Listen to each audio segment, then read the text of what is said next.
Okay, share the screen. Hello, let me, my name's Mike, and I am trying to say that we should currently make all illicit drugs in the US legal for a variety of reasons. Okay. Our current situation is that we sadly have we've had a history with drugs in our country where we managed to somehow attach drug use and drug dealing to a lack of morality for some, and for others, it's a lack of personal strength, inability to overcome urges. The people who are addicted are more likely to not get support they needed and are sometimes locked in prison or excommunicated from their families or communities. But we do have other substances that are currently legal. For example, alcohol, tobacco, and now we have weed that are avoiding the same level of scrutiny, but they can be considered as a good roadway to how we can have a good, how we can have drugs in our community without it being as drastically violent or as badly viewed, and help the people that are having addiction, be it to people who are addicted to methamphetamines, opioids, or even something that's already something we have like cigarettes and alcohol. The reasons why I believe that the US should have legalized drugs is, for one, the drugs, if they have to go through the FDA, we would ensure their safety for consumer use. We would not have to worry about them being cut with certain things or have to worry about their dosage as much, because we can set laws regarding how much you can carry, similar to how we have laws regarding how much marijuana you can carry. There's a limit of, I believe it's 1 pound. We'll be getting to that later, or it's 8 ounces of just pure cannabis leaves. And that is a good way of regulating the dosage. We can have something similar to that for our licensees. We would be more accurate. We have more accurate information from people with licenses to sell these drugs to be able to properly diagnose an area or even just individuals with drug problems. We would have a higher budget for discouraging use, giving resources to help people with drug addictions via taxes on said drugs. And this would also help lower the prison population.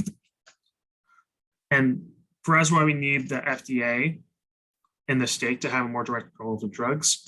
As I said before, the FDA oversight can ensure safer drugs that are being cut with dangerous items. Fentanyl cutting is a big problem currently because it's not being looked at, and they're just trying to add an additional kick to their drugs. It's very dangerous and very addictive, and it can easily cause overdoses with a small amount, and that can be very bad. It'd also just be safer because it could also include allergies, which is just something I don't know if there's not many things in terms of allergies. Anyways, current licenses for marijuana distribution ensures both the data usage and limitations of customers' dosage, as well as age for the safety community, with consequences for the vendor. And that would be a great way to hold them to account. And there are multiple pieces of evidence I have showing the the punishments for a licensed vendor selling drugs improperly, specifically weed improperly, but it can invoke the termination of their license or monetary fees regarding the vendor. And oh yeah, this is what I was talking about. They're required to limit sales to minors. Like, they just can't have it, just like alcohols and cigarettes. And it also would help legalize the dosage. And actually, I should add this in. They can't sell intoxicated people alcohol. You can't give people more than a higher dose. So I guess that still ties into the previously mentioned license violations. And it will also help, the license holders are required to give data, anonymous data, to the CDC for more accurate data on drug consumption, which is always a good thing to have because it's hard to always gain accurate data sets. And I was actually comparing cigarette taxes, and what cigarette taxes do. One, it increases the price of the item, so that discourages use already via just increasing the price of an item. And two, those taxes are actually being used for good things. There's a lot of PSAs that have been funded by those taxes against cigarettes. I've seen many of them already. And there's also been some, let's see, the American Lung Association has been using that to help people kick their habits as well. So, yeah. And we can definitely apply both the limitations that we have, the laws regarding tobacco and marijuana, to our currently illicit drug problem. As long as we make sure that the doses are limited to each person, we can stave off overdose deaths. And by ensuring that something is safe enough, we can also help with have less overdose deaths.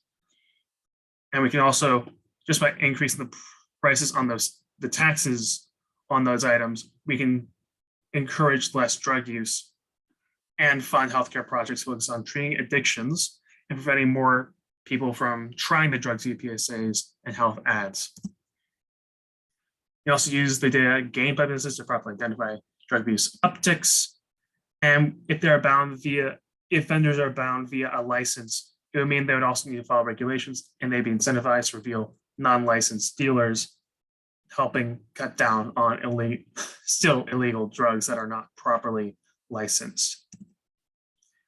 And finally, prison population. The number of nonviolent drug offenses would be lessened, since the currently illicit drug problems would no longer be a criminal offense because legalization. And they could instead be vendors, which would mean that they would not have to they could still make money, they could still have an actual job now instead of having to lie about their income, which would increase